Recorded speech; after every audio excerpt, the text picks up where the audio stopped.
Hello everyone, সোমবারে দুপুরে লাঞ্চে রান্না করে নিচ্ছি টমেটো আর পেঁয়াজ দিয়ে কিন্তু মূল্লা মাছের ঝাল। দেখুন মশলাটা ভালো করে কষিয়ে নিয়েছি। এবারে দিয়ে দিচ্ছি সব ভেজে রাখা সব মূল্লা মাছগুলো। টমেটো দিয়ে কিন্তু চুনা মাছের ঝালটা হয়ে গেছে।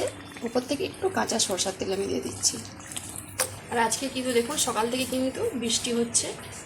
টমেটো দিয়ে চুনা মাছের ঝালটা এইভাবে রান্না করলে কিন্তু সত্যি খেতে ভালো লাগে। আর কি কি রান্না করে নিচ্ছি সেটাও দেখাচ্ছি, চলুন। লাউ ডাঁটা দিয়ে সব রকম সবজি দিয়ে কিন্তু সিদ্ধ ঝোল।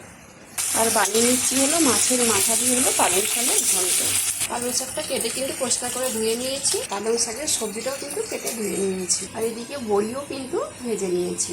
আর এদিকে ভাতটাও বসে দিয়েছি। ভাতটা কিন্তু এখন হতে বাকি আছে।